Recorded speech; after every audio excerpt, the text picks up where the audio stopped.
வணக்கம். மாநில செய்திகள் வாசிப்பவர் சுதாகுமரன்.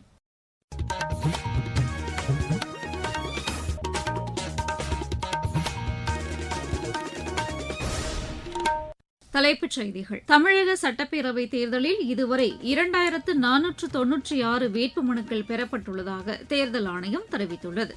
மகளிருக்கு அதிகாரம் அளிப்பதற்கான திட்டங்களுக்கு முன்னுரிமை அளிக்கப்படுவதாக பிஜேபியின் மூத்த தலைவரும் பிரதமருமான திரு நரேந்திர மோடி கூறியுள்ளார். மத்திய பட்ஜெட்டில் தமிழகத்திற்கு எந்த திட்டங்களும் அறிவிக்கப்படவில்லை என்று திமுக இளைஞரணி தலைவர் திரு உதயநிதி ஸ்டாலின் தெரிவித்துள்ளார். நாட்டிலேயே கடன் வாங்கியதில் முதன்மை மாநிலமாக தமிழகம் உள்ளதாக அஇஅதிமுக பொதுச் செயலாளர் திரு எடப்பாடி பழனிசாமி குறை கூறியுள்ளார்.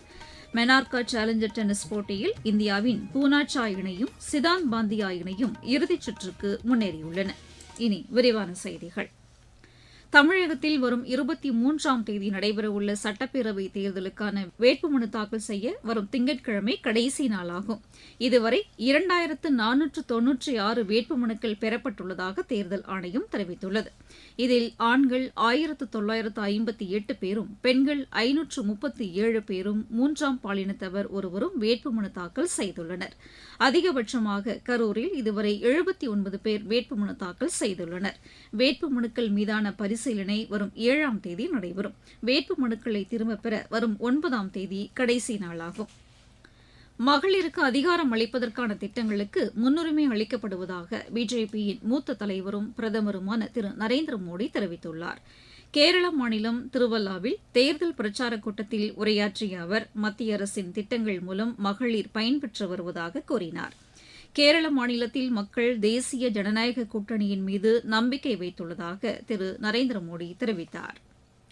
தமிழகத்தின் வளர்ச்சிக்கு தேசிய ஜனநாயக கூட்டணி அரசுதான் தேவை என்று பிஜேபி மூத்த தலைவரும் மத்திய இணையமைச்சருமான டாக்டர் எல் முருகன் தெரிவித்துள்ளார். கோவையில் செய்தியாளர்களிடம் பேசிய அவர் கடந்த 5 ஆண்டுகளில் மத்திய அரசுடன் திமுக அரசு இணைந்து செயல்படாததால் தமிழகத்தின் வளர்ச்சி பாதிக்கப்பட்டுள்ளதாக கூறினார். மக்கள் விரும்பும் வளர்ச்சியை தேசிய ஜனநாயக கூட்டணி அரசுதான் அளிக்க முடியும் என்று அவர் தெரிவித்தார். நாட்டிலேயே கடன் வாங்கியதில் முதன்மை மாநிலமாக தமிழகம் உள்ளது என்று அஇஅதிமுக பொதுச் செயலாளர் திரு எடப்பாடி பழனிசாமி குறை கூறியுள்ளார். திருவண்ணாமலை மாவட்டம் ஆரணியில் இன்று பிரச்சாரம் மேற்கொண்ட அவர் ஊழல், போதைப்பொருள் புழக்கம் உள்ளிட்டவையே திமுக அரசின் சாதனையாக உள்ளது என்று குற்றம் சாட்டினார். திமுக ஆட்சியில் கட்டப்பட்ட பாலங்கள் தரமற்றவையாக உள்ளது என்றும் அவர் தெரிவித்தார். மத்திய பட்ஜெட்டில் தமிழகத்திற்கு எந்த திட்டங்களும் அறிவிக்கப்படவில்லை என்று திமுகவின் இளைஞரணி தலைவர் திரு உதயநிதி ஸ்டாலின் தெரிவித்துள்ளார். ராமநாதபுரம் மாவட்டம் முதுகுளத்தூரில் திமுக வேட்பாளரை ஆதரித்து இன்று பிரச்சாரம் மேற்கொண்டார். அப்போது திமுக அரசின் சாதனைகளை எடுத்துரைத்து அவர் வாக்கு சேகரித்தார். கடந்த நிதியாண்டில் பயணியர் மற்றும் சரக்கு போக்குவரத்தில் தெற்கு ரயில்வே சிறப்பாக செயல்பட்டுள்ளதாக ரயில்வே துறை தெரிவித்துள்ளது. இது தொடர்பாக தெற்கு ரயில்வே வெளியிட்டுள்ள செய்திக்குறிப்பில் பயணியர் போக்குவரத்தில் 4.9% வளர்ச்சியடைந்து 76,76,00,000 பேர் பயணம் மேற்கொண்டதாக கூறியுள்ளது. இதன் மூலம் தெற்கு ரயில்வேக்கு 8,269 கோடி ரூபாய் வருவாய் கிடைத்துள்ளதாக தெரிவிக்கப்பட்டுள்ளது. சென்ற நிதியாண்டில் 42 மில்லியன் டன் சரக்குகளை கையாண்டு 3,841 கோடி ரூபாய் வருவாய் ஈட்டப்பட்டதாக தெற்கு ரயில்வே கூறியுள்ளது. நீங்கள் கேட்டுக்கொண்டிருப்பது மாநில செய்தி அறிக்கை.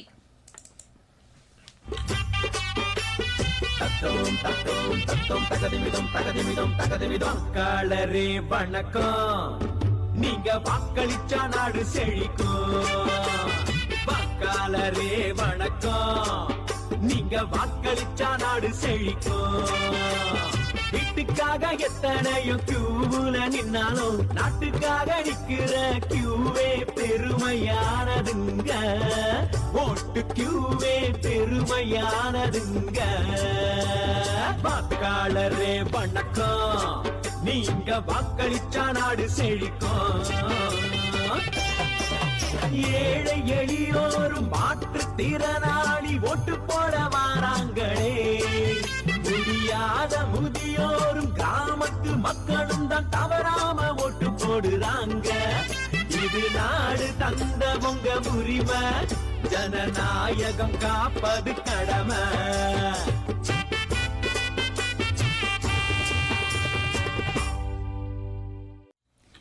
மதுரை திருப்பரங்குன்றம் சுப்பிரமணிய சுவாமி திருக்கோவிலில் முருகப்பெருமான் தெய்வானை திருக்கல்யாண வைபவம் இன்று கோலாகலமாக நடைபெற்றது.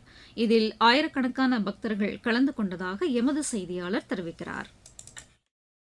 முருகனின் அறுபடை வீடுகளில் முதற்படை வீடான திருப்பரங்குன்றம் அருள்மிகு சுப்பிரமணிய சுவாமி திருக்கோவிலில் பங்குனி பெருவிழா கடந்த 23ஆம் தேதி கொடியேற்றத்துடன் தொடங்கியது. விழாவை முன்னிட்டு தினமும் முருகப்பெருமான் பல்வேறு வாகனங்களில் எழுந்தருளி வீதி உலா வந்து பக்தர்களுக்கு அருள் பாலிக்கும் நிகழ்வும் நடைபெற்றது.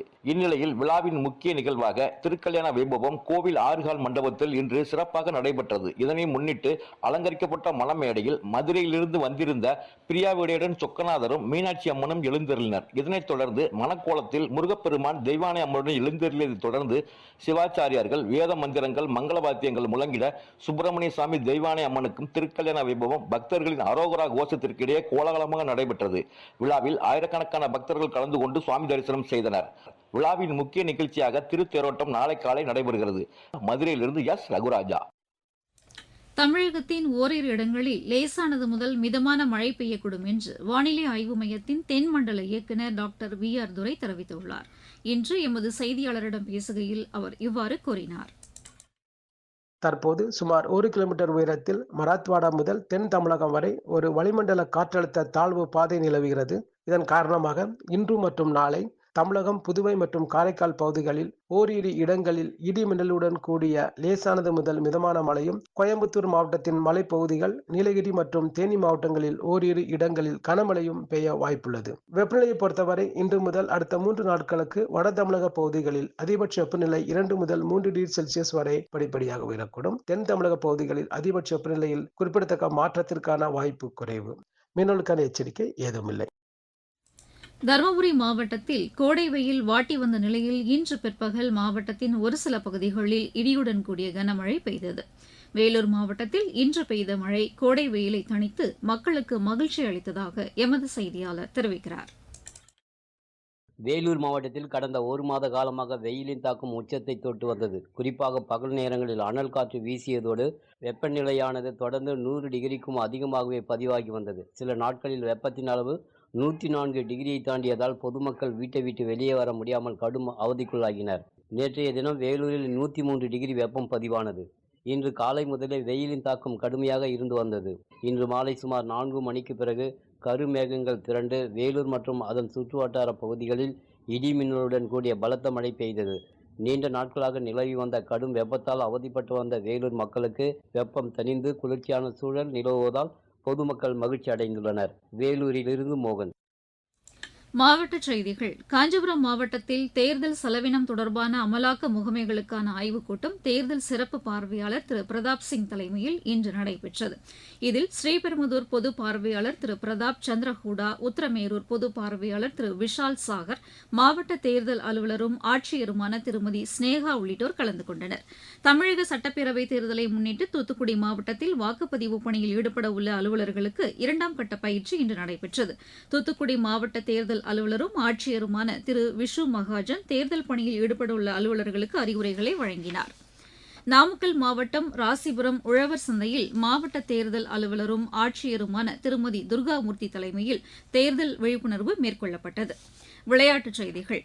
மெனார்கோ சேலஞ்சர் டென்னிஸ் போட்டியில் இந்தியாவின் பூனாச்சா இணையும் சிதான் பாந்தியா இணையும் இறுதிச் சுற்றுக்கு முன்னேறியுள்ளன. இன்று நடைபெற்ற ஆடவர் இரட்டையர் பிரிவு அரையிறுதி ஆட்டத்தில் பூனாச்சா தாய்லாந்தின் இசாரோ இணை 6-3, 6-1 என்ற செட் கணக்கில் யுக்ரைனின் டென்னிஸ், ஜப்பானின் சியாட்டா இணையை வென்றது. மற்றொரு அரையிறுதி ஆட்டத்தில் சிதான் பாந்தியா பல்கேரியாவின் அலெக்சாண்டர் இணை 6-4, 6-1 என்ற செட் கணக்கில் லித்துவானியாவின் எடாஸ், போர்ச்சுகலின் டியாகோ இணையை வென்றது. IPL கிரிக்கெட் போட்டியில் மும்பைக்கு எதிரான ஆட்டத்தில் 163 ரன் எடுத்தால் வெற்றி என்ற இலக்குடன் ஆடிவரும் தில்லி அணி சற்று முன்வரை 11 ஓவரில் 3 விக்கெட் இழப்பிற்கு 93 ரன் எடுத்துள்ளது. தில்லியில் நடைபெற்று வரும் இப்போட்டியில் முதலில் பேட் செய்த மும்பை அணி நிர்ணயிக்கப்பட்ட 20 ஓவரில் 6 விக்கெட் இழப்பிற்கு 162 ரன் எடுத்தது. மீண்டும் தலைப்புச் செய்திகள். தமிழக சட்டப்பேரவைத் தேர்தலில் இதுவரை 2496 வேட்புமனுக்கள் பெறப்பட்டுள்ளதாக தேர்தல் ஆணையம் தெரிவித்துள்ளது. மகளிருக்கு அதிகாரம் அளிப்பதற்கான திட்டங்களுக்கு முன்னுரிமை அளிக்கப்படுவதாக பிஜேபியின் மூத்த தலைவரும் பிரதமருமான திரு நரேந்திர மோடி கூறியுள்ளார். மத்திய பட்ஜெட்டில் தமிழகத்திற்கு எந்த திட்டங்களும் அறிவிக்கப்படவில்லை என்று திமுக இளைஞரணி தலைவர் திரு உதயநிதி ஸ்டாலின் தெரிவித்துள்ளார். நாட்டிலேயே கடன் வாங்கியதில் முதன்மை மாநிலமாக தமிழகம் உள்ளதாக அஇஅதிமுக பொதுச் செயலாளர் திரு எடப்பாடி பழனிசாமி குறை கூறியுள்ளார். மெனார்கோ சேலஞ்சர் டென்னிஸ் போட்டியில் இந்தியாவின் பூனாச்சா இணையும் சிதாந்த் பாந்தியா இணையும் இறுதிச் சுற்றுக்கு முன்னேறியுள்ளன. இத்துடன் இந்த செய்தியறிக்கை நிறைவடைந்தது.